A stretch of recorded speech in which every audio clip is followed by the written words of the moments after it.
God, this is so annoying. This is what I get for relying on the idiot Shinji. I'm Eddie Webb. I'm Chris Spivey, and I'm putting up my AT field right now for Eddie Webb. And today we talk about the end of Evangelion. Well, one of them. Well, maybe.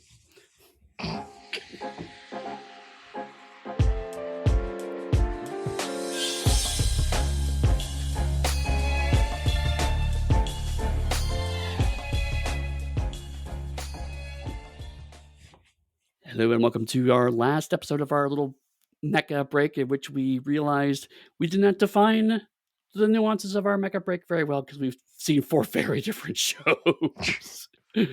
I'm going to pause and say that Eddie Webb has just pulled a Chris Spivey, people. It is hard to believe, but there's a quote listed here, and that Shinji quote was not it. Technically speaking, it was there. I just had it in white font, so you couldn't see it. Oh, ridiculousness. Yes. After years of you doing it to me, I finally did it to you. Just because Evangelion has a certain aesthetic vibe, shall we say? And so the quote I actually picked was, if all you care about is avoiding pain and heartbreak, then do nothing and die, which is very much Evangelion vibe. But honestly, occasionally there are there's bits of humor's a strong term. There's bits of levity. Levity. That'd be a good way of putting it. That are interesting because they get so lost in the overall goth poetry of the whole thing. That I thought it was good to kind of mention that at the front, because otherwise it's going to be a lot of bleak during this conversation. So I'm only going to say, last week we talked a lot about enjoying being a mecha pilot, like it's the thing that you want to do the most. Yep. And it's your dedication. And then we decided to go and watch this show.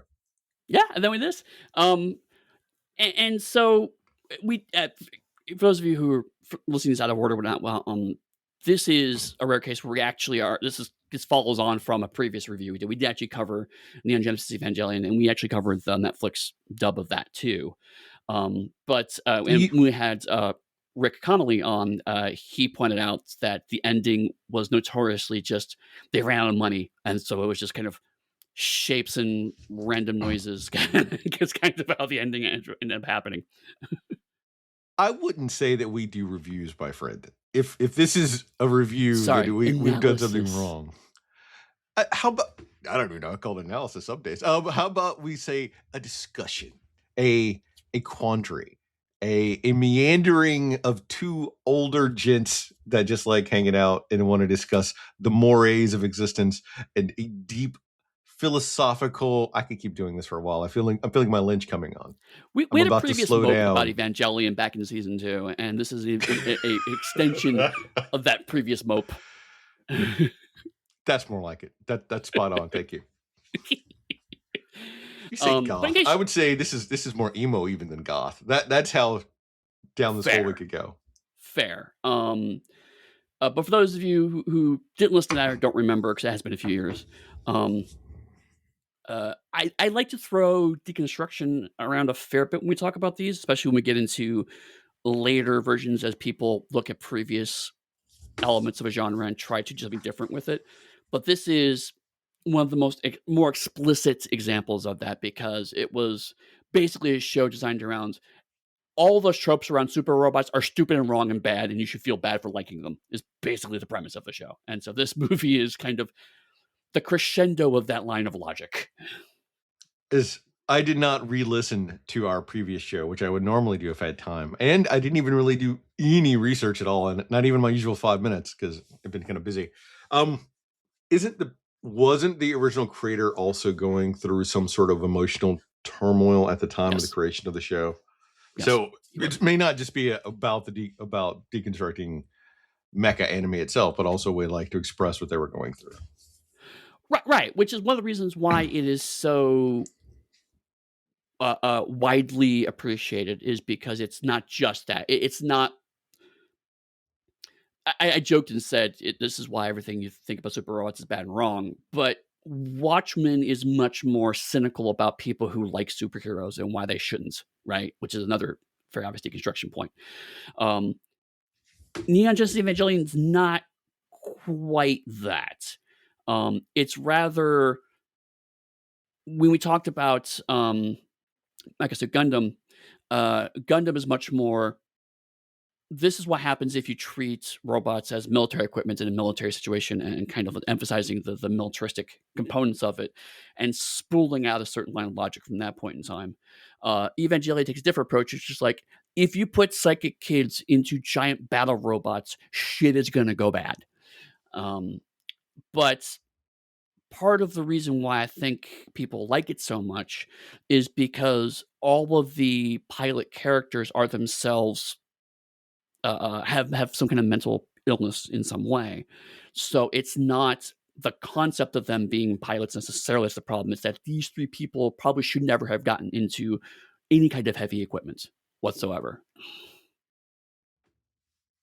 And then they are pushed into continuing to serve despite the fact that they're clearly not suited for the thing that they've been asked to do.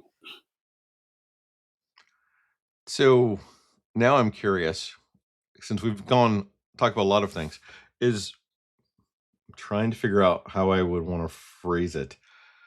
It feels no, that's not right. Never mind. I haven't figured it out yet. If I figure it out, I'll let people know. And in case people are curious, yes, I had insomnia last night. If anyone follows me, insomnia is my reoccurring curse and my gift because it gives me time to write. But it also does not make me the best podcaster all the time. That's fine. Honestly, being a bit disjointed and disconnected from is probably the best way to talk about this. So let me take a step back and talk about kind of how this movie came about because it's a bit odd for a lot of reasons. Not just the content of the movie, but even how it got made. Is it because like of death threats they received? I actually didn't know about that. Tell me about that. Wow, like so many people hated the original ending. They received like death threats. I want to say people went and defaced like the property. There's like a whole big thing that came out because people are unsatisfied with how Ava ended. Like it, right. Fans being toxic.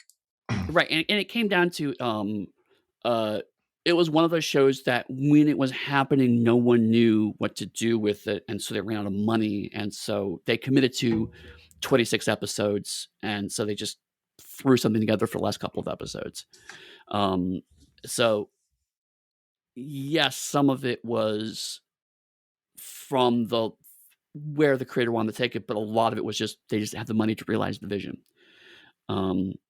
So after that, the show then became a cult hit, and so Gainax, which is the studio that made it, were given leave to make a film, and this is where it gets weird. So they released. They plan to do a film to end this properly, and it's a reverse of it's a reverse engineer of a fairly common situation in anime in Japan, which is that they have the series on TV, but then the finale ends up being a theatrical movie. So they're pulling a Netflix before Netflix pulled it. Yeah, kind of. Because, like for example, when I watched the Persona 5 anime, I had forgotten or didn't realize this tradition. So I watched the whole series, and the whole series ends a cliffhanger, and it's like, what the actual fuck? And the person I was watching with was like, oh no, there's a movie that actually is the actual finale. It's like, oh, why is that not collected with this on Netflix? Because, but whatever. Capitalism. So right. So them doing a movie as the finale, that's not the reason why they did it, but that is it's not that weird of a viewing pattern, put it that way. And yet, what they did instead was they couldn't quite get the second half of the movie done the way they wanted to in time. So they released a different movie called Neon Genesis Evangelion Death and Rebirth, And so the first half of that is basically a 25-minute summary of the series thus far. And then the second half, Rebirth, is basically the first half of this movie. And then the End of Evangelion came out, which was the last half of Death and Rebirth, and then the rest of this. And then a couple years later, both of those movies were edited together into one longer movie. So you had the 25-minute preview and then this hour and a half. And that was called The Revival of Evangelion. Made even more confusing by the fact that about 2 decades later, they then put out 3 more movies that basically rebooted and redid the entire show as 3 feature-length movies, which is called Evangelion 1, 2, I think it's 1.0, 2.0, and 3.0, something like that. So there's a lot of movies around Evangelion, but I picked this one because we did talk about how the ending was a problem. It was one that was also redubbed by Netflix, so it has the same voice actors who did that show doing this one, and also the movie was the show was not that far back from us that, like, at least when I watched it, I was like, okay, no, it took me a minute, but I do remember all of his characters and all the plot points, so like I wasn't totally lost. If I had never seen the show, I would be completely lost, but we had seen the show and talked about it, so I was like, okay, I remember enough of this to kind of follow along what's happening here. So I've seen the series, I think, which I mentioned, but even when we did the first recording, I've never seen this movie before. Okay. And I'm curious, do you know, because we know that Netflix likes to change the last song, is the song in this the song that originally aired with it in 97? I believe all of the music rights had changed for Evangelion, so I think all of the songs had to be replaced. Okay. Do you know what the original song was? Not a clue. Couldn't tell you. I don't know. I'm just curious. Right. Yeah. I actually don't know. In my mind, I'm going to now assume it's Fly Me to the Moon, just to put it there. That's Chris Cannon.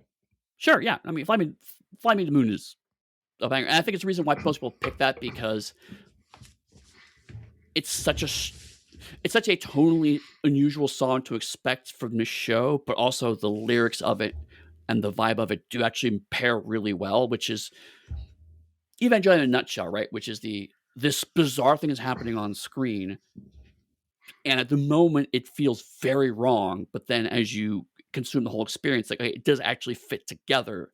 It still makes me uncomfortable, perhaps, but this jarring experience is part of the point. It's a bit Lynchian in that regard, I think, in the sense of bizarre thing. Okay, but actually, maybe not aesthetically, it doesn't fit, but from a theme perspective, Vibely. or from a vibe, yeah, it does kind of vibe together. So a total side digression. I want to say it was in the late 70s. Did you know that Frank Sinatra actually had an album just about space and like going to space? Oh my God. Sold anything. That's amazing. So no point at all for this podcast other than referencing that. Yeah. Late stage Frank Sinatra is wild in a lot of respects. Yeah. And so anyway, another totally useless point is that, never mind. I'm not going to talk about the concerts I've seen. Show how old I really am. Right. So old. So according to Wikipedia, it is cited as one of the greatest animated films of all time. I don't know where this is cited. But I bring it up because there was a theatrical North American run of this movie in 2024. So this would have been nearly, not even like an anniversary year. So it was like roughly 20-ish years after, but it wasn't like the 20th anniversary or 25th anniversary. It just, they decided to run it in 2024. It was also 5 years after Netflix got the rights for it. So it wasn't a special event per se. It was just, we're going to run the original Japanese audio with English subtitles because Netflix has the rights to the dub. They did a North American run for it. It grossed 1.3 million in the US and 1.5 million worldwide from 507 locations, which is staggering for what this is, which is a nearly over 20-year-old movie in a foreign language with no specific hype or ramp up for it. Shows you there's a huge audience for this movie specifically. Because you said 2024, right? Yeah, 2024.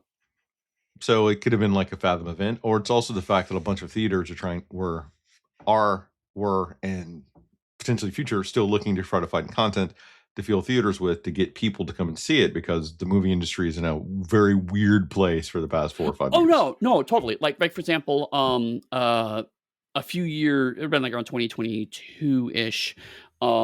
They released a theatrical cut of Genesis of Daleks. Same thing for the Fathom events. And I was like, well, I'm gonna go see that. And I was like one of 5 people in the theater. And like So Lord of the Rings next year is supposed to drop. Like I think they're doing all 3 of them. Right, but again, that's the 20th anniversary of the Lord of the Rings movies. So that's a specific, hey, it's 20th anniversary. Remember these movies? You should watch them again. They also did it in 2024. Okay, I didn't know that. Then that's slightly less good. But you're right. And I think that's what I bring up. It's like yes, the fact that this kind of thing happened in theaters is not the weird part in 2024. The fact that it made this much money is the weird part. Because a whole bunch of people said, I really want to watch the last 2 episodes of Neon Genesis Evangelion in the theater. Well, they're probably thinking to myself, I live in a near post-apocalyptic society. There's COVID. There are dictators in offices all over the world now. I might as well go watch something where everyone becomes one big happy blob. We'll get there. We'll get there. I could be talking about Darren Aronofsky's Dune, Eddie, is what I could be referring to. It's true. Well, that's the thing. Is like there's a lot of dystopia happening right now in media. Gee, I wonder why. So one thing that I find interesting is, again, according to Wikipedia, apparently some people cite this movie as a criticism of obsessive fans of animation, right? Which are collectively in Japan known as otaku. And I admit I don't see that specifically.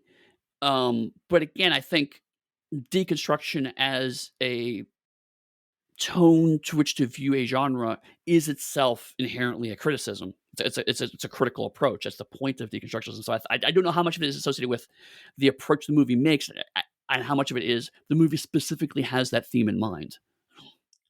I can see the criticism myself, because if you are an otaku, you're watching this, you're usually projecting yourself on whoever the lead is for the series.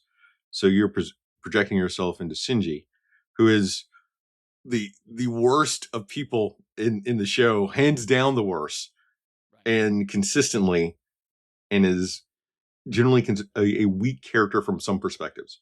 And so that would be inferring that all the otaku themselves are generally the worst and weak characters from some perspective. I mean, that's fair, but again, like,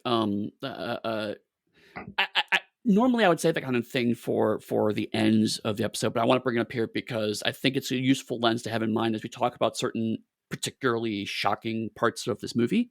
Because I think it's an interesting lens of looking at it from an anime fan specific approach. Again, I kind of lumped it all together in the same bucket of something like Watchmen, of like, let's take these bundle of tropes to their logical extreme and point out why there are some problems with these. But I'm not invalidating people going, Shinji specifically is a criticism of otaku. I think it's a valid approach. I just lump it in with the mode that the whole movie's in. But it's interesting to think about, because everything else up to now we've watched has been some form of, this is a cool thing we should enjoy. So again, it's particularly amusing. After last episode, we're like, we really enjoy this thing. Then we watch a movie that basically says, here's why it's bad for enjoying this thing. It's like, oh man, I had 1 week which I was feeling good about this, and now it's gone. So we can save a lot of that for the end. Right. But you know what? In one reality, Eddie, we did discuss it at the end. In another reality, we talked about the top of the show. Maybe there's one where we talked about it intermittently throughout the entire podcast. Right. Maybe there's a reality where everything we said doesn't make a sense, which is, this is this reality. Nothing we didn't talk about makes sense. Do you want to get into this thing that you made me watch? I made you watch. Yeah, Cheryl's good too. So before I dive in, actually, the movie, interestingly, is actually structured like it is 2 episodes jammed together. Even though it was produced and created as a movie, it is functionally 2 episodes. You could lop it off right in the middle and have 2 episodes. So I'm going to approach it as if it were 2 episodes for my breakdown. Do you think they did that so that it would have the same vibe as a TV show did to help fans stay engaged with it? Yes, I do. When I get into episode 26, I think there's also an intentional point of craft here as to why that's done. Because again, we're gonna it's Neon Genesis. We're gonna do our analysis by that order. I think if you say the idea that Neon Genesis Evangelion is itself kind of looking at super robot shows and showing how they kind of break down when you put too much stress on them, I think the movie is taking the approach of now we're going to break down the TV show format a little bit more. But to do that, you have to establish that it is in fact a TV show format. So you have to have end credits in the middle of the movie to make that concept work. But again, part of this is because, take a step back, it was not uncommon for Japanese theaters to just bundle a bunch of episodes together as a movie. One example is Transformers Beast Wars, actually. When Transformers Beast Wars was taken as Canadian produced show, that was then retranslated and redubbed into Japan and released. They did a specific animation for Beast Wars to bridge a gap between seasons 2 and 3, I think, of Beast Wars. 1 and 2, one of those. And so what they did is they took 2 of the CGI created episodes, smacked them together, and then made one hand-animated 20-minute episode and took those 3, bundled together, and released it as a movie, quote unquote. But it was just 3 episodes stitched together. So again, the idea of having a couple episodes stitched together as a movie is not an unusual idea for Japanese audiences at the time, but I think it's also a point of craft involved here. Interesting. So I'll get into it in a second. Anyway, so episode 25, quote unquote, air. High schooler Shinji Ikari is the pilot of Evangelion Unit 01, one of several giant cyborgs designed to fight hostile supernatural entities called angels. Shinji is distraught after having to kill his friend Kawari Nagase, who revealed himself as an angel in human form. He visits his fellow pilot Asuka Languisodro in a hospital where she lies in a coma. NERV, the paramilitary organization that controls the Evangelions, is controlled by the secret committee Sealy. Sealy plans to initiate the Third Impact, an apocalyptic event that will unite human consciousness. Sealy discovers that Shinji's father, Gendo Ikari, the commander of NERV, intends to create his own version of the Third Impact to reunite with his deceased wife Yui, whose soul resides in 01. Sealy dispatches the Japanese military to seize control of NERV and execute its staff. NERV Major Masato Katsuguri orders Asuka to be moved to Evangelion Unit 02 and placed at the bottom of a lake. And that's where the first episode break, or commercial break, happens. I slightly recapped a bit of what happened in the show to explain kind of how we got to here. But also, when you say it all like that, it's a load of nonsense. And while those things all actually happened, it doesn't really adequately explain what's actually happening on the screen. So this is one of the cases where our format's gonna not help us out as much as we would normally like. Because if you go back and think about the show itself was also disjointed, showing things sort of out of sequence and everything else and all over the place, which is was a creative choice, but not necessarily a great choice for someone to try to go and narratively put it all together. Right. So I've had to kind of adjust a couple pieces to make that flow into, straightforward English. But to be super clear, none of this is the most straightforward part of the movie, actually. So it's going to get worse from here. And we're going to start with Shinji masturbating over his comatose teammates.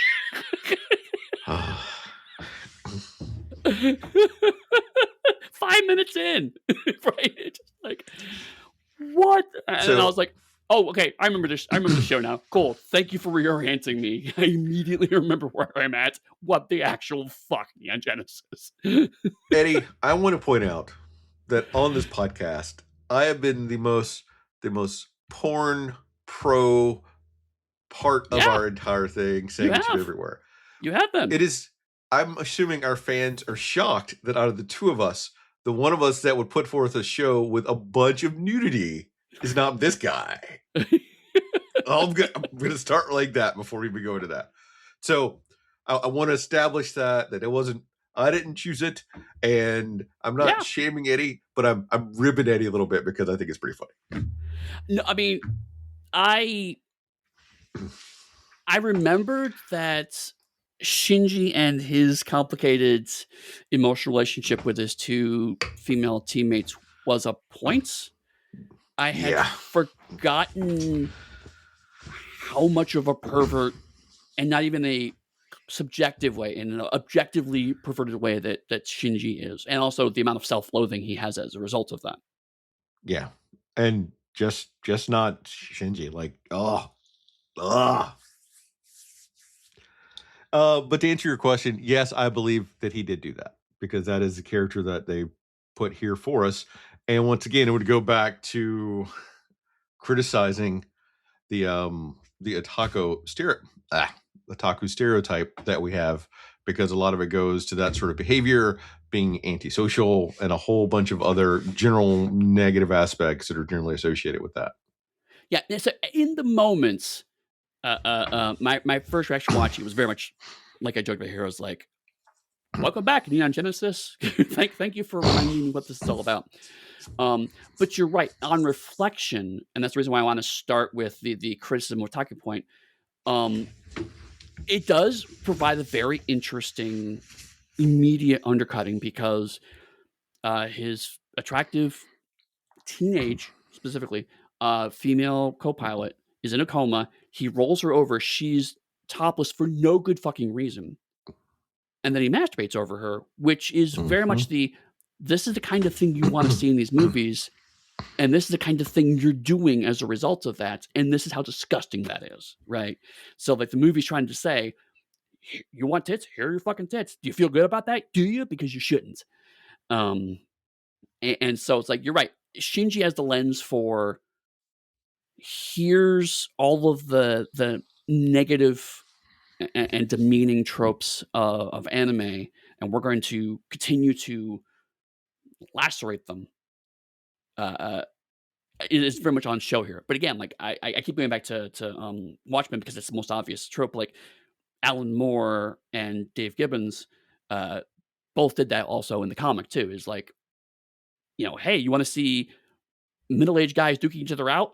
Look at what the consequences of that is going to be. If you want superheroes to be in charge and make everything better, look at the natural outgrowth of where that's going to go. So I mean, I feel like there's a lot of overlap here. But to your point, it is very much valid to say it's not necessarily the tropes that the problem, is how the audience reacts to them. And this is a very much undercutting. This one scene is very specifically undercutting the traditional audience reaction to these things. Yeah. So it's right.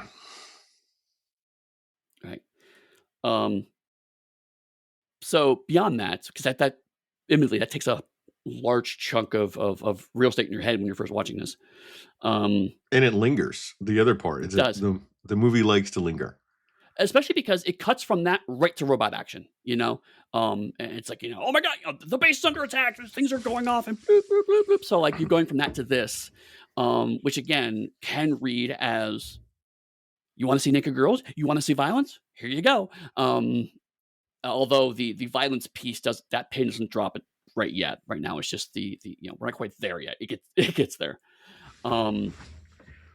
But what's, I have to admit, as much as we've been talking about what we love about mecha anime, and specifically this 90s era, like the retro UI vibe of everything, right?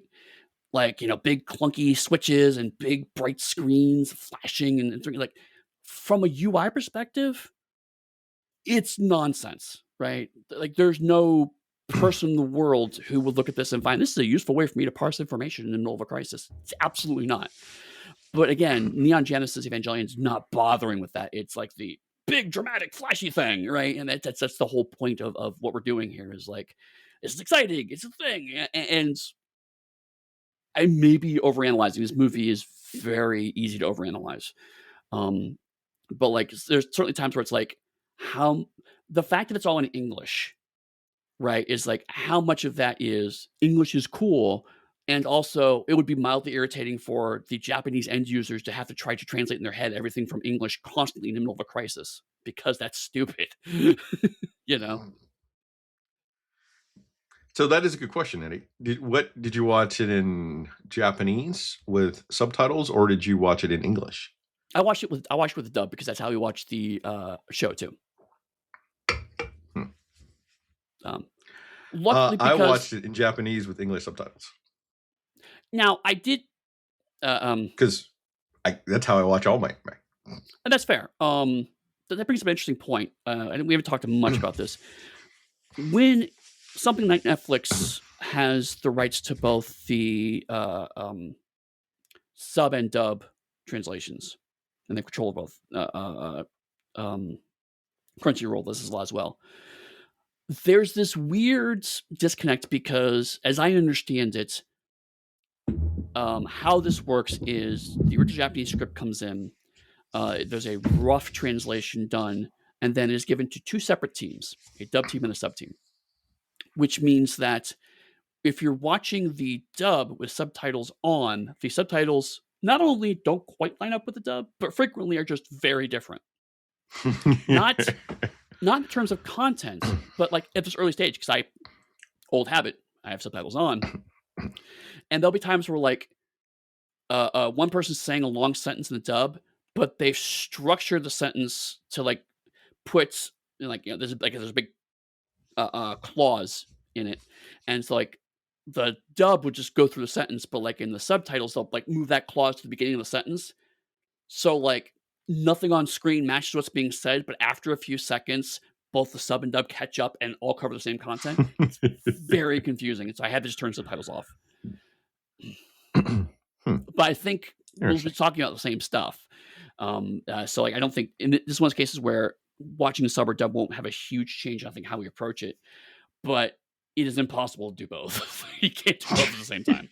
You've got to pick one. Oh, so I got to say though, if I had never seen the series, there is no way I could have walked in this movie. You know what? I take that back.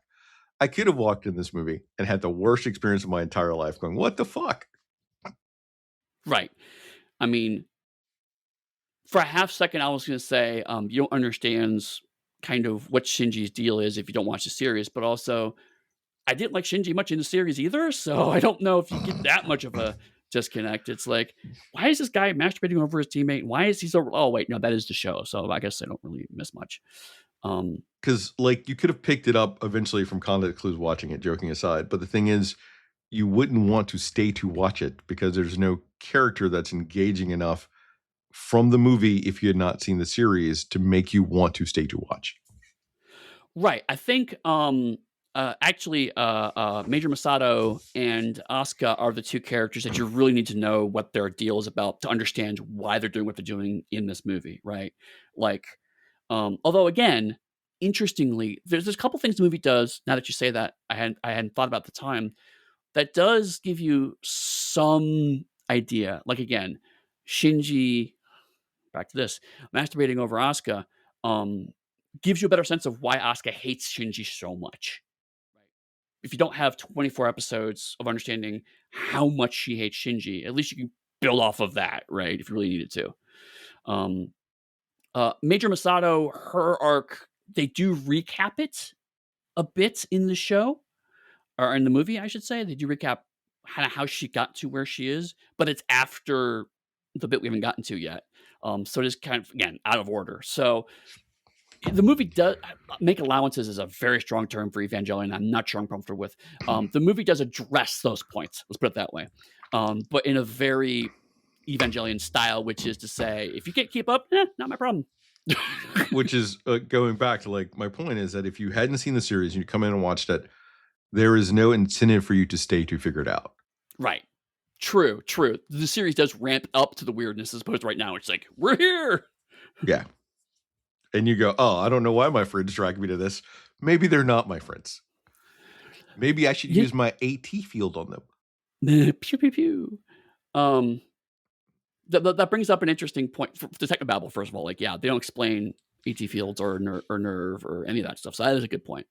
But also... Until like later and barely. Right. And then we get an exposition dump. Passing. We're not at the exposition dump yet, though, where someone literally says, like, SEAL is a company that's the organization does this versus us that does this. But that's... Right, no, and this is the first 20 minutes of the movie, right?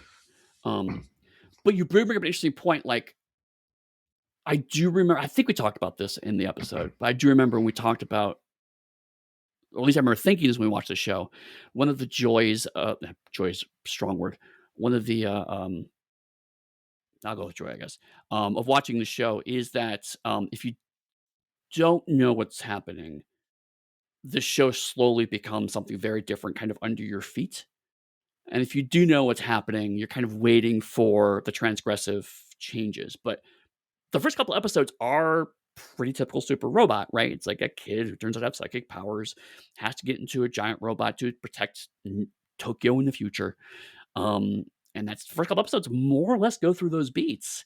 He has a slightly older woman who's hot, but also is teaching him how to figure things out. I mean, he goes through everything, but then it starts to get, it slowly becomes like a snowball building up momentum like throughout the whole show, right?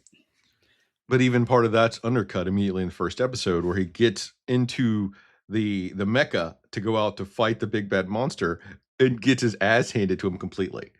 In most other animes... That's the first episode? For some reason I thought it was later than that. Wow, okay.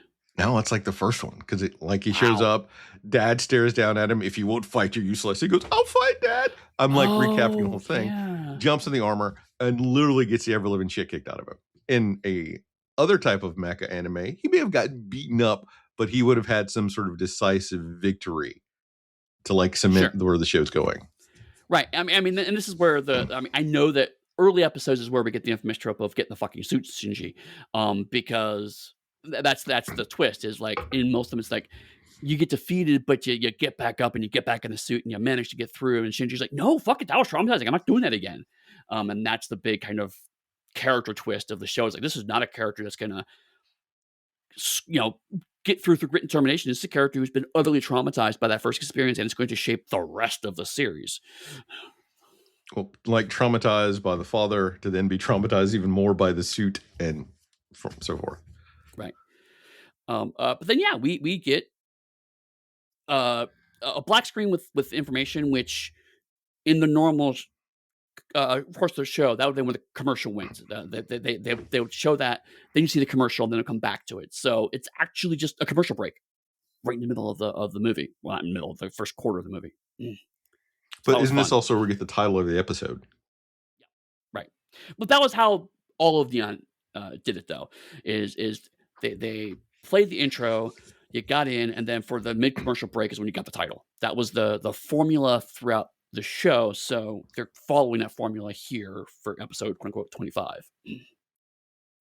So when I put this in, because like I said, I'd never seen this before, and you had it, and I saw that you had it broken down by episodes, and I started it, and I looked at it, it's like, wait a second, am I watching the right thing? Because I looked at it as like 97 minutes or whatever it is. It's like, that's not an episode. I don't see an episode title. I'll just watch it. I'll find out. And then eventually the title comes up and it's like, oh, all right. So I had a good 30 minutes where I was thinking, am I watching this? And I might have to find something else to watch to make sure I watch the right thing. Sure. And then of course, like I said, we didn't got there yet, but like, at the end, you see actual end credits. It's like, oh, okay, now I get what's going on here. Yeah. Because I didn't remember and I'd never seen this before. Neither have I, actually. So anyway, that is surprising. About part 1 of episode 25, quote unquote. I'm gonna keep saying I'm more curious now why you have never seen this. We'll get there. We'll get to my final thoughts. Remind me of that when we get to final thoughts. All right, I'm gonna tell you, I got a 50-year-old man brain, though. If I remember it, I'll remember it. Maybe. That's good. If we don't, then someone ask us in Discord. Oh yeah, I mentioned that. That means we'll talk about it off air because I forgot and I'll remember right before we hang up. And then Eddie's I gotta go. And then we'll spend 30 more minutes just talking about that. Gotta pee. I'm old. All right. Anyway, Misato wants Shinji, who is wallowing in self-hatred, to defend Nerve and rescues him from the invading troops who shoot her. Before her death, Misato implores Shinji to pilot Unit 01 and kisses him. Shinji discovers Unit 01 Wait. I'm breaking in here. Okay. Purposely. Because this movie has a lot of like downer stuff all associated with it. And even you've skimmed over Masada's action scene, Eddie. Masada had some great action scenes in here, and you don't even describe them, go into them, and then you say she's shot. Come on, man. Okay. Give me some action. As I said earlier, there's a lot of weird shit happening. I will get to it if you give me a fucking minute, Chris. I can't. Okay, I'm sorry. Go ahead. She discovers Unit 01 has been mobilized in Bakelite. Gendo meets the Evangelion pilot Rei Ayanami, who carries the soul of the angel Lilith. Gendo possesses the body of the angel Adam and is intent on combining it with Lilith to begin the third impact. Meanwhile, Asuka overcomes her trauma upon learning that the soul of her deceased mother is inside Unit 02. She reactivates Unit 02 and destroys the military forces, but Seeley's new mass-produced Evangelion units arrive. Asuka defeats them, but they reanimate and disembowel her and Unit 02. Unit 01 breaks free and, with Shinji in the cockpit, ascends above Nerve headquarters. Shinji sees Seeley's units carrying the mutilated remains of Unit 02 and screams. End of episode, quote unquote. So yes, Misato is a badass. 100%. Her rescue of him is the most objectively heroic thing that happens in this whole show. Followed closely by Asuka's sacrifice, although it gets undone, so that's a whole separate issue. I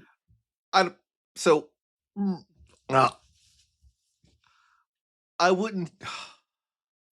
The Masada action scene, the most heroic thing in the entire film.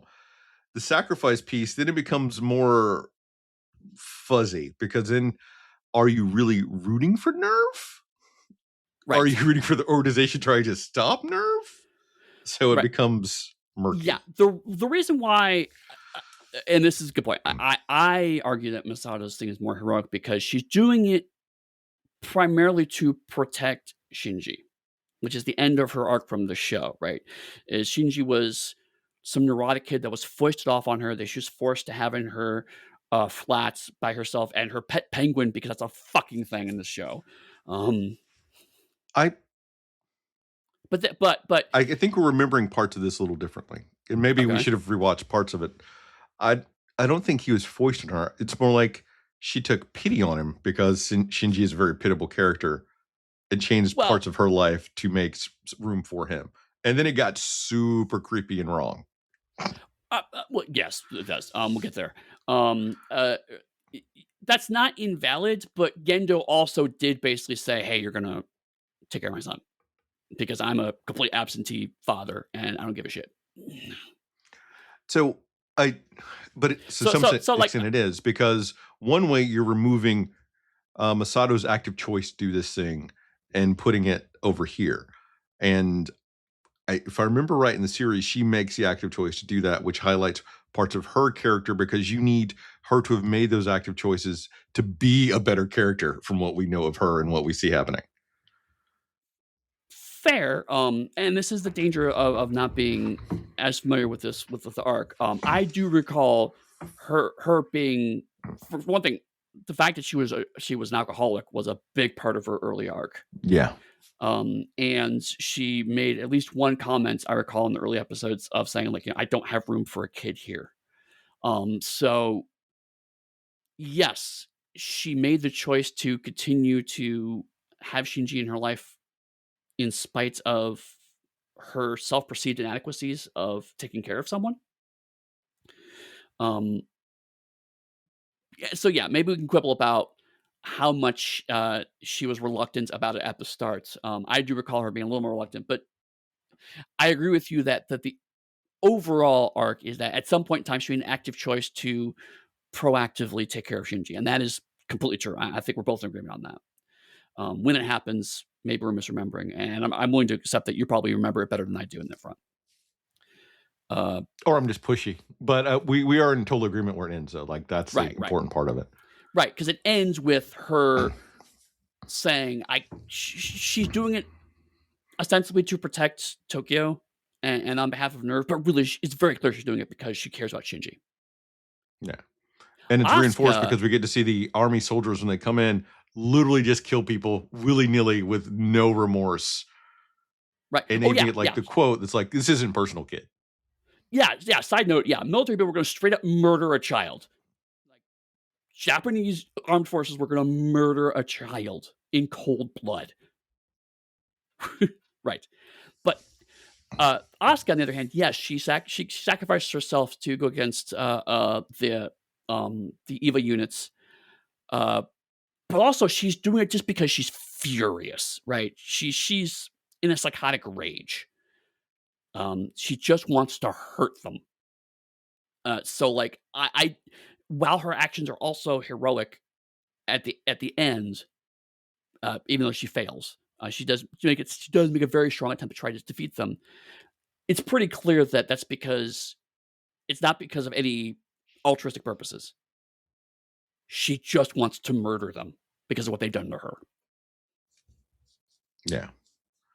And it's also interesting though, because when you look inside the base itself with the people that are working there, when they're actually attacked, you have one person that they even comment they don't know what to do because they're not used to fighting other humans. I love those desk jockeys. They're great. Because like I love because like, like Shinji's having melodramatic stuff and Masato's dying in a melodramatic way and Asuka's murdering people and there's these two guys who are like going, I just came in because it's Monday. I've got a pistol and a desk and that's all I've got. They're just like, what is going on? They are the Rosencrantz and Guildenstern of Evangelion. And their third one who refuses to sort of shoot or even fire back when given a gun. Yes. Like, no, I just won't do it. I can't kill other people. Yeah, and she has a rough run through this movie. Because minor spoilers for what happens ahead, but like, she just refuses to pick up a gun. She becomes horribly traumatized by everything around her, and then she just dies. There's just she's just a victim from top to bottom. Which Yeah. On one hand, I would say it's frustrating that yet another woman in media is basically painting something more than the victim. If it weren't for the fact that this is intercut with Masato being a complete badass and Asuka straight up murdering people. So like I do feel like there's context happening around that. So she just ends up, I don't even remember her name, and that's the biggest crime. Like I don't think if she gets a name, it's in passing. She's just a desk jockey that is in the wrong place at the wrong time.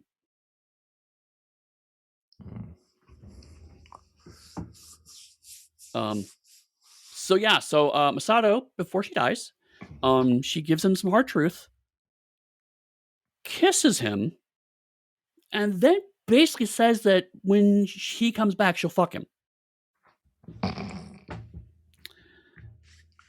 Like I said, wrong on like every levels. Yeah. So like as much as we praise the Masato arc, she's also trying to fuck a teenager. And so now said that, if we want, depending on which side of this coin you want to go with, you could say that she was using that to capitalize on Shinji's puberty and what he did earlier in the hospital to motivate him to go and defend Tokyo. Because she knows that she's about to die. I think that's probably what's actually happening, yes. Because if I remember correctly, and again, you may remember this better than I do, in the show, she would often poke at him and make jokes about the fact that he's just a kid, like, you can't drink beer because you're a kid, and that him being a kid was like kind of a ribbing thing, if I remember correctly. If I remember correctly too, yeah. So right. But still, so yeah, I'm going to take that as like she was never intending to actually survive enough to deliver on that. It was just kind of he's a prepubescent boy, and this is a way to motivate him to get out of there. But it's an adult, and that's the thing. It's like Shinji's not an adult. And this goes back to your point, and the more we talk about it, the more I actually incline to your review of Shinji being a specific deconstruction of very specific problematic tropes of anime, of the older woman falling in love with the viewpoint character. So, and just by being so blunt about it, pointing out how deeply uncomfortable those kinds of relationships are.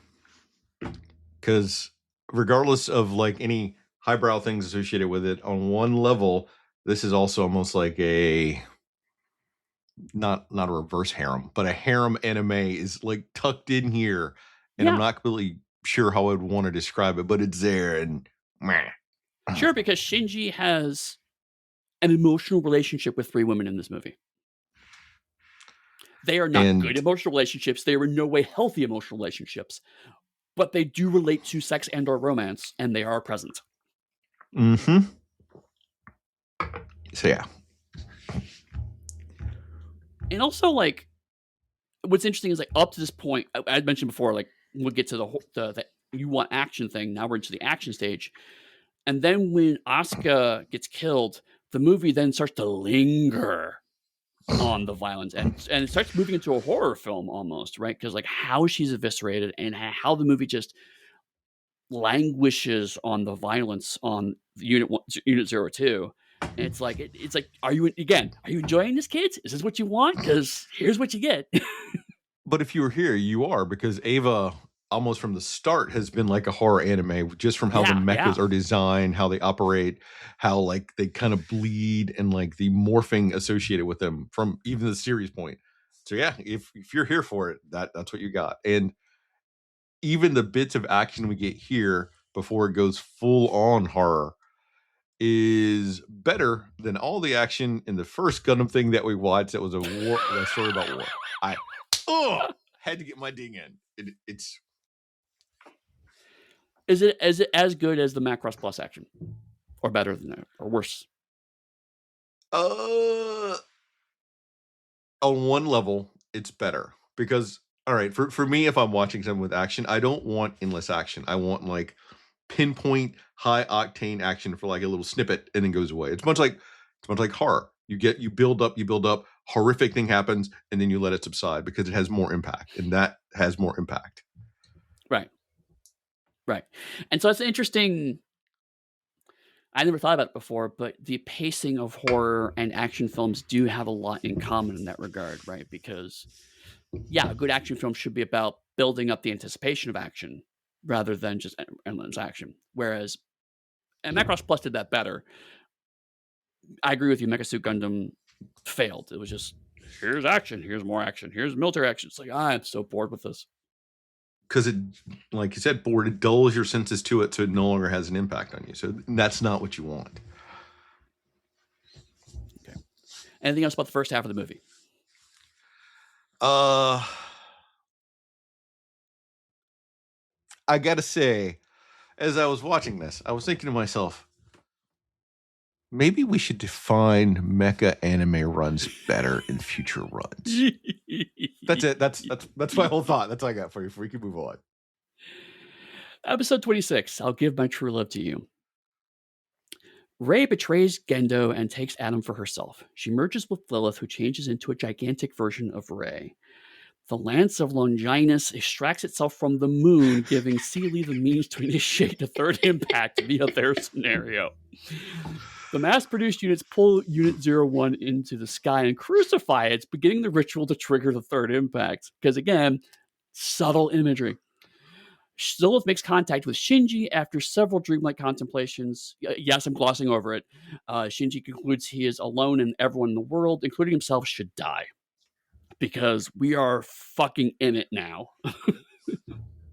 Eddy, what I really didn't expect to see as I was sitting here on my couch watching this movie I'd never seen before, thinking to myself we should define enemies better, is a late 40-year-old man grabbing like a 14-year-old girl in that manner and then watching his hand disappear. And I was like, wow, maybe that's what would happen if someone grabbed like a Shoggoth and see what happened. Just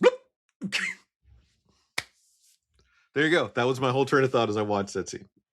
Again, like, when I was watching it, I was like, "Okay, come on. Like, what that was gratuitous." And I realized that's kind of the point because neither Gendo nor Rei get any satisfaction out of it. Gendo is doing it just to get into her chest for other reasons. Rei is completely disconnected from all of this. It's just for the audience, and it's meant to feel bad. It's like, here's what you want. An old guy feeling up a little girl, and no one's getting any satisfaction out of this except for you sickos in the audience. Turns out, I did not get satisfaction out of this. Consenting adults. I just keep saying it. Like, that's a whole thing that goes through my brain all the time. Right. And like, also, since we're on sex, I'm gonna jump ahead a little bit. A lot of the flashbacks that Shinji gets are basically some form of him trying to do in a very teenage boy way, get sexual attention from his two co-pilots, and them telling them in various ways that he is not worth their attention. Which, on the one hand, very much how teenage boys think, having been one, right? It's like they get obsessed with sex. It's like, I get it, but it has tons of incel vibes of like, well, these women are mean to me, so that's why I'm going to destroy everything. You know? And it's not only that, they're also literally him grabbing people by the throat and choking them in response. Shinji is in no way a sympathetic protagonist.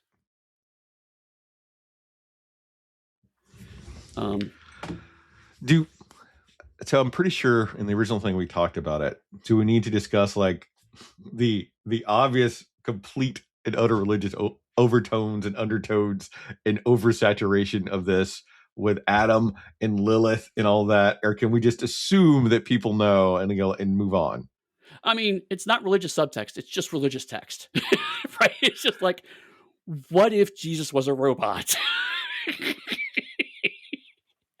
Okay. It's no, yeah. I mean, they call it the Lance of Longinus. It's supposed to be the Spear of Longinus, but translation weirdness. I chalk it up to that. But yes, Lilith, Adam, Unit 01 and Unit 02, one being powered by a man, one being powered by a woman. Shinji gets crucified. It's not fucking subtle at all. And Lilith was like the first wife and the whole Apple thing.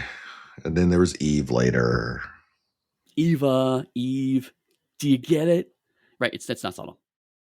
Genesis, right. Neon Genesis Evangelion.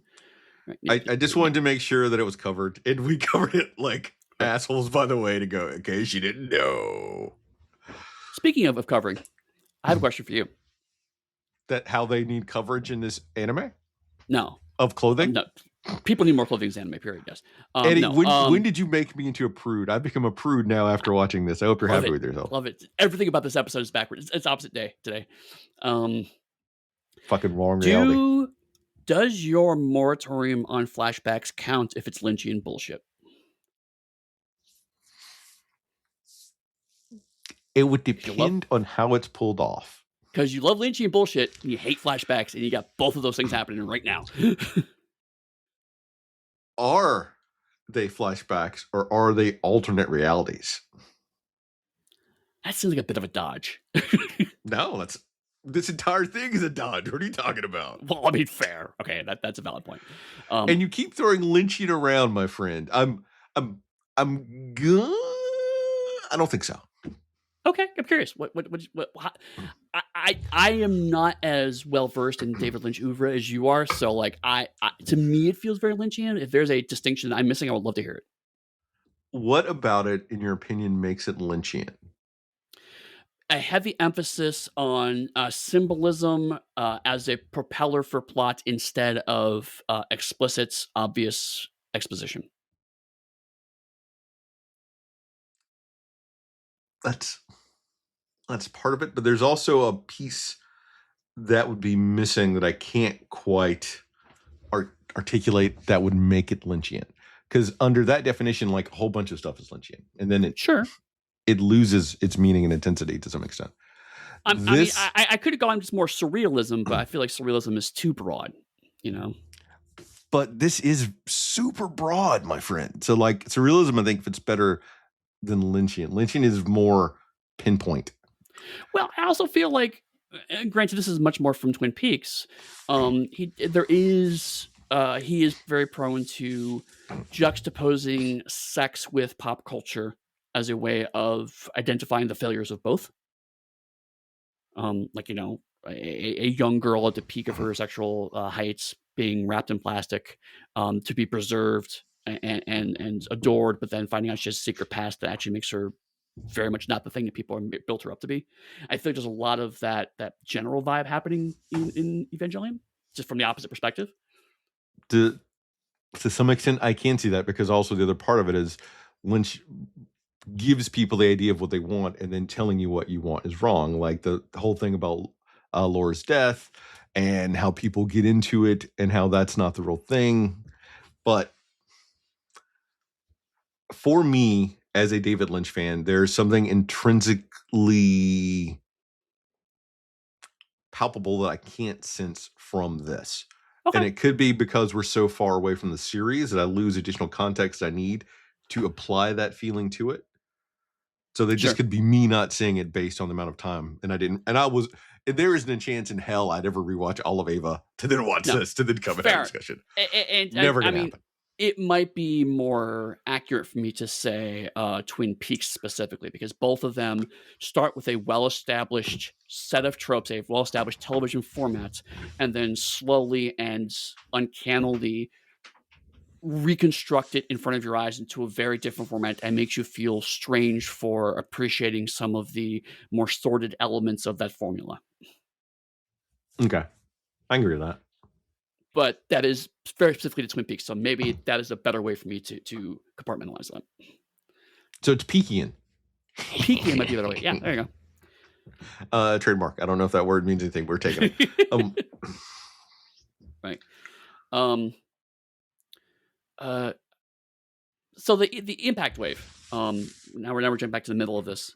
Before we go through all this, because I think we've pretty much covered the flashback stuff, but the actual impact wave itself, and the third impact as a whole, there's a lot of tapping into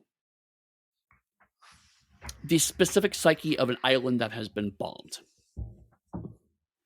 And I'm being a little vague here because living in England for a few years now, I'm starting to slowly understand there's another island that got bombed within living memory. And Japan also went through that. There are two different outcomes as a result of that, and two different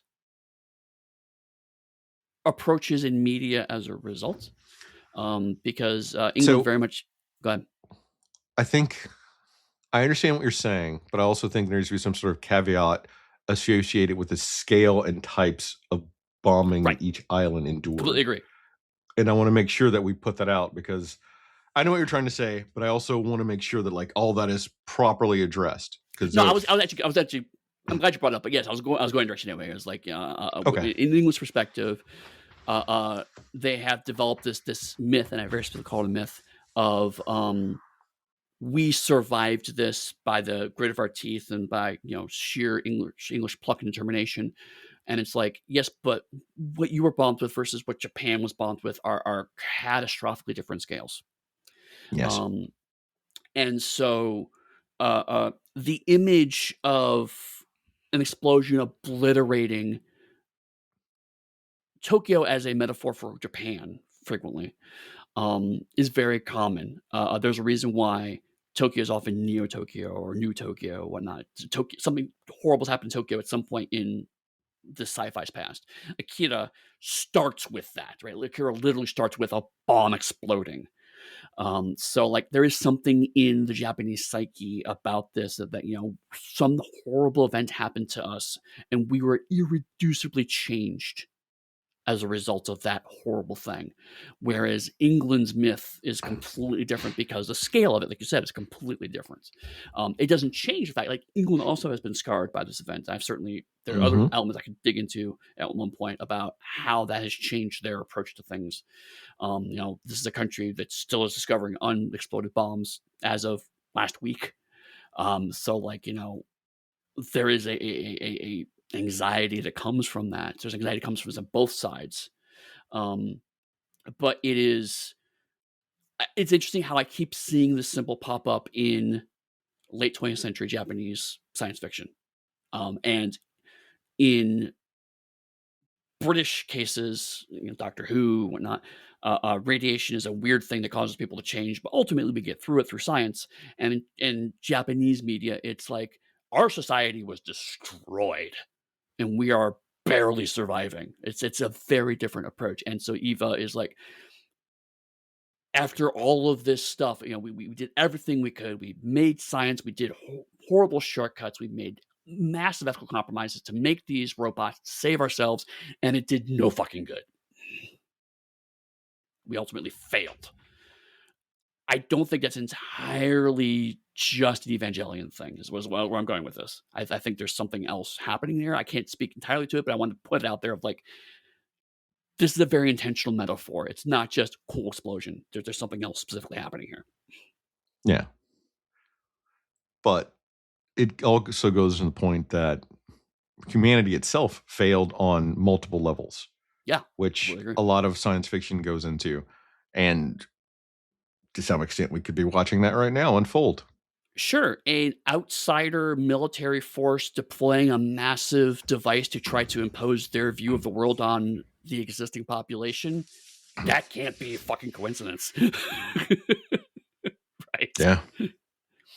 And also in the context of happening with a giant naked girl. So, in case the opinion of a sexuality of otaku has not been in the ground enough.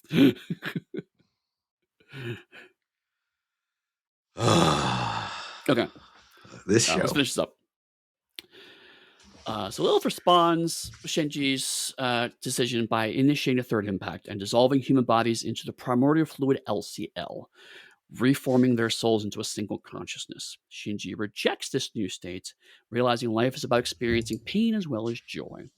His rejection causes the destruction of Lilith and the mass-produced units, sending the souls of humanity free. Yui's soul tells Shinji... Try it again. Yui's soul tells Shinji anyone can return to their physical body if they have the will, and they bid farewell, with Yui leaving Earth in Unit 01's body. Shinji and Asuka lie on the shoreline of a ruined city. Shinji catches a glimpse of an ethereal ray before being startled by Asuka. Shinji starts to strangle her. When she caresses his face, he stops. Shinji breaks down in tears, and Asuka tells him he's disgusting. End of the movie.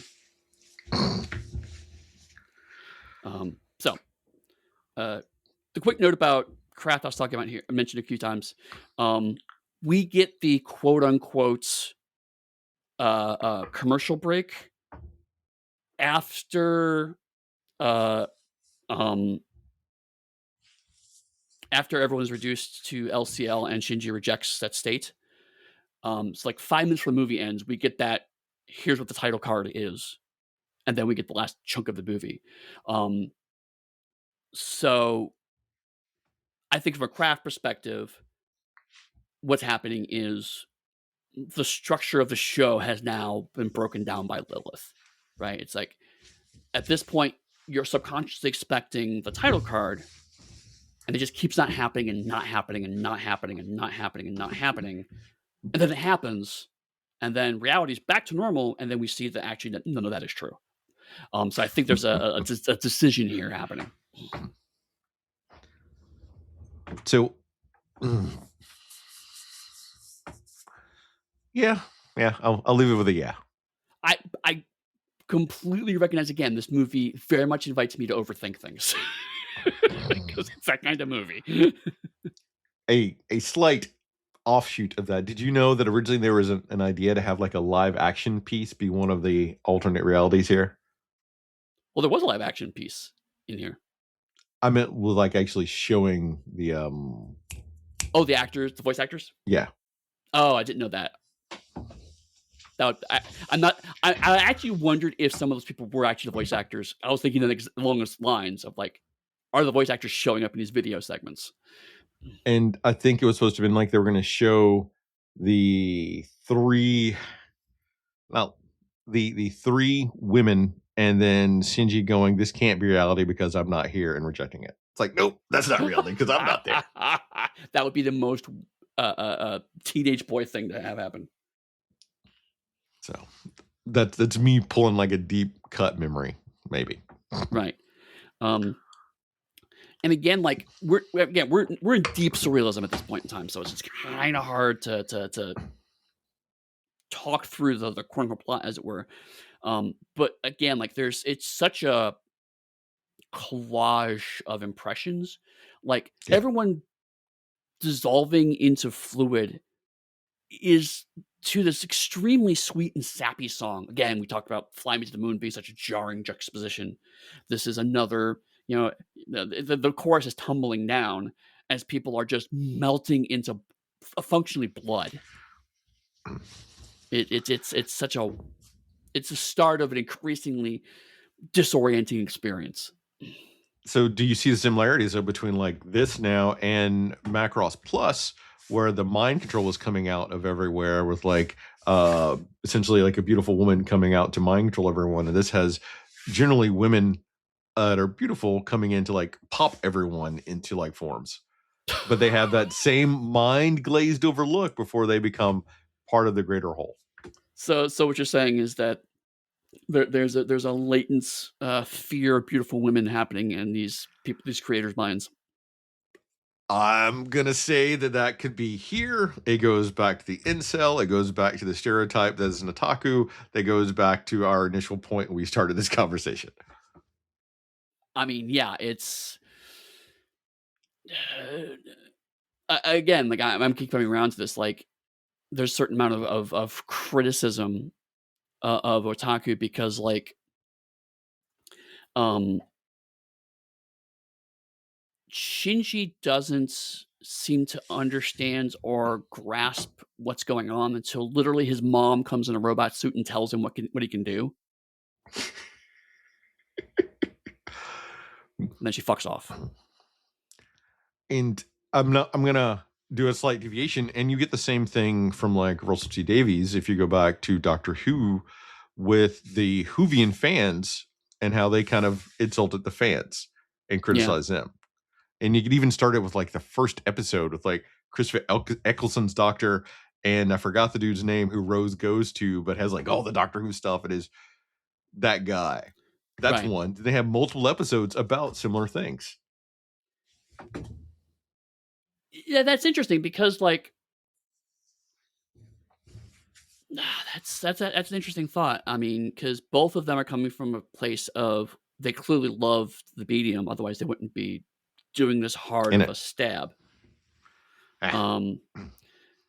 I think the difference for me is that Russell T Davies, he does it in a way that kind of comes across as, "I'm just kidding," right? It's like, I'm one of you, so I'm just joking about this." Whereas this one, the creative team rooms come like, "No, seriously, we need to change. This is not good," right? This feels more like a warning of like, this is problematic and we should be really reconsidering it. Again, Alan Moore on some level and Dave Gibbons kind of taking the comic book of going mid 80s, like, we're going in a very dark direction. We need to think about the decisions we're making as an industry, as a medium. Well, Whereas again, Doctor Who stuff just feels more. It feels like it's supposed to be more of a rib, and it comes across more mean spirited as a result.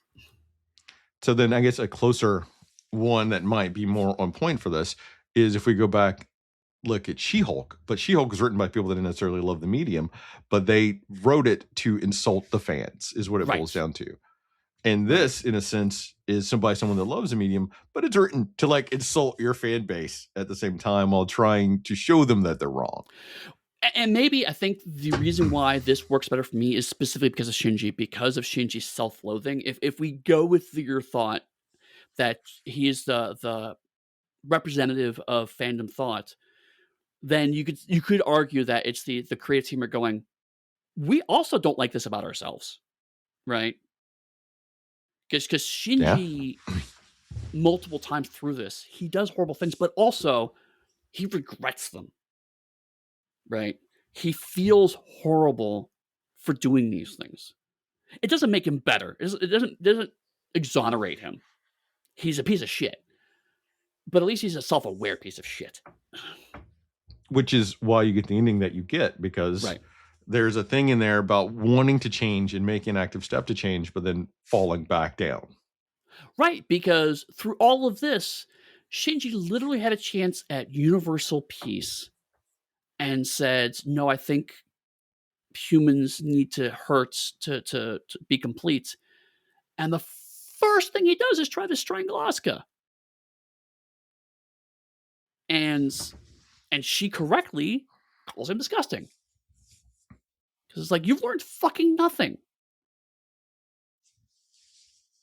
So again, like it could very much be a metaphor for looking at anime and going, we're going to keep falling into this trap.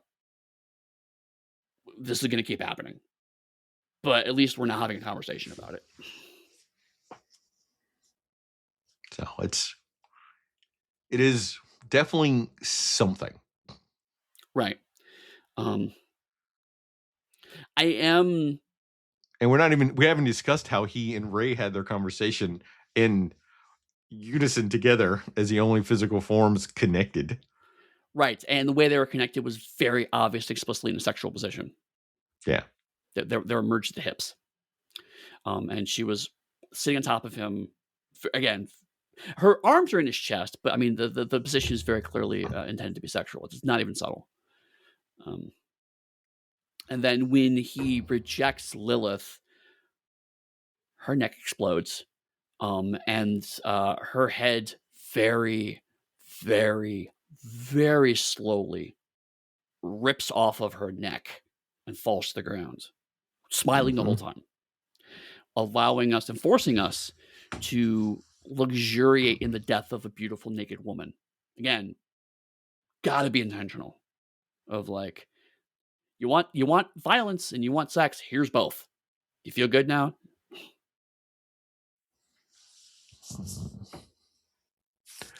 So, final thoughts. I understand what they're doing. And I know that some people consider this to be like a masterpiece of a film. And people obviously love it because they came out and they saw it last year and they spent a bunch of money and they got a bunch of kudos. I'm going to say that it is not for me. And that could be because I've changed what I look for now in anime versus probably when I would have first seen it 20 years ago. And I would have been more engaged with it. Now I'm an old man. And I'm looking back at it now and thinking that the message that it's telling aren't messages, I guess, that they're messages that people need to, I guess, see and understand. But I feel that maybe I've already seen and understood them. So it's not speaking to me. But now I'm just noticing all of the bluntness associated with it that is over the top that's not necessary. For me, this goes back to, actually, I remembered your question about why I haven't watched this before. For me, I came to appreciating surrealism later in my life. When I was younger, I very much had a chip on my shoulder as a young artist, thinking if you can't communicate your message well, then you have failed as an artist. I was that kind of arrogant asshole. I now have come to appreciate that surrealism absolutely is a very valid tool in an artist's toolbox. But to your point, I saw where the obvious thematic arc of Evangelion was going, and it's like, cool. I don't need to know that anime is unnecessarily pervy. I got that. Not for me. It's never been for me. Highly sexualizing women for the gratification of an audience and pointing out that action can lead to gratuitous violence. Known that for 20 years. Don't need this movie to fucking tell me that. So until something like this came along where I had an opportunity and a reason to analyze it, is the only joy I think I would have gotten out of this movie. Because you're right, the themes, as a 50-year-old man, especially as a 50-year-old asexual man, it's like, Okay. I've been a teenage boy. I do know what that's like. Um, and somehow I managed to get through my teenage years without strangling anybody or murdering the entire human race. So I think I'm doing pretty okay. Granted, there are some young men right now who could stand to have that fucking lesson drilled into them. So this movie clearly has a purpose still. Agreed. But I think you're right that we're not the people that need to be watching this movie. And so if you're not here for themes, then you're really not here for Neon Genesis Evangelion, because that's all it is. And again, if I saw this when I was like 21, my mind would have been blown. Right? I'm like, oh yeah, this is amazing. A lot like people who first watched The Matrix in '99, who are like, oh my god, Matrix is the best thing ever. And it's like, I was just a little too old for that. I was like, no, I kind of see where it's going with this. And it's like, it's cool, but I get it. So yeah, I think if you're into a movie that's heavy on themes, and if you're not here for those themes, what do you got left? And what I have left is a bunch of very intentionally unlikable protagonists being dicks to each other. And the only characters that have a strong arc that isn't just relentless trauma get killed. So it's I won't say it was a struggle to watch this movie, because that's not it. But certainly, like, when the movie gave me the opportunities to take a break, I took them. I watched the movie in 3 trunks because I was like, "Hey, we're gonna pause here." It's like, "Cool, great. You know what? That's good. I'll see you tomorrow." I came back to it later. And so I watched it all at once, like I mentioned yesterday, in one That must have sitting. been a lot. And it was a lot to get through. I can And imagine. not like in a fun, like, oh, look at that sort of way. It was the exact opposite of that. Like I've mentioned before, I am all about legal pro porn stuff and Yeah. all of that and body positivity. And this is a bunch of like underage stuff that I don't really want to see, and I'm having problems with characters that are engaging with it. So it's not offensive, but it's not built for me, and it's not something I would want to watch again. Essentially is what it's And going to boil down to. And if you haven't seen it, I think that people should go and see it, because it is the artistic style and the vision itself behind it is something yeah. to be commented on and engaged with, and at least viewed so you can have a critical look at it. Yeah. No, it is very much challenging art, and I think it is not hyperbole to say it should be in the same category as other challenging art, right? So in that regard, it absolutely succeeds. To your Lynchian point, Mhm. I would say that you should watch it, and then you could also watch Twin Peaks Fire Walk with Me to get a similar Yeah. vibe from the two. You know, it's interesting. They both are movies designed to fill in a gap in the narrative the audience has addressed, and the creators said, "We will address this gap, but not in the way that you will find satisfying." Yep. Look at that. I brought it back to peakiness. There you go. See, so Lynchian was correct. Haha. No, I think Twin Peaks is actually a better analogy. So yes. Next time. Well, referring to that, I typically, just to really summarize kind of this break. We've repeatedly said we need to better define what we're talking about here.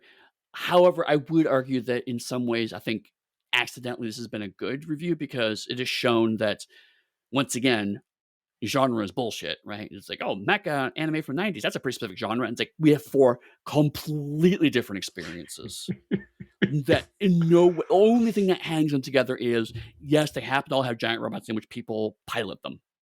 And it was animated in the 90s. They do all have that in common, but otherwise, these things have nothing in common with each other. So genre is bullshit. You know what?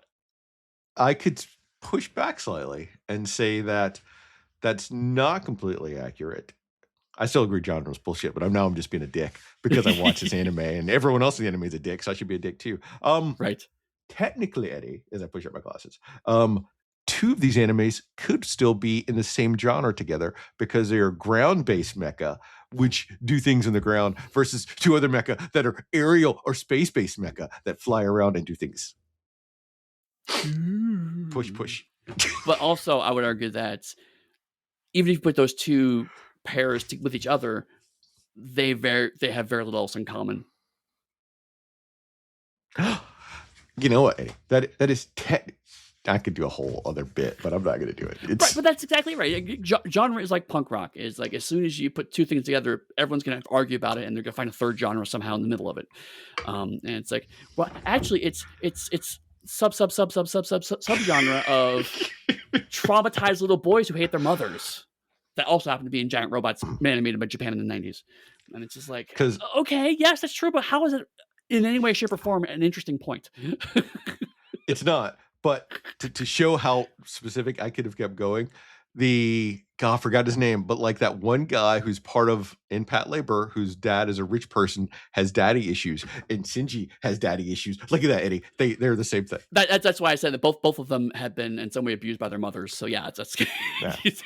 So we could just like keep spiraling down that. And Neon Genesis Evangelion are the same show, identical, they're completely the same. Spiraling down that pointless debate hole. So. Next time we're back to Westerns. Woo-hoo. And we're gonna go with Django, not the Django you're thinking, but the OG Django from 1966. And we're starting some spaghetti Westerns. Say OG Django 5 times fast. No, but I'd say Django. For you. There you go. See you next time.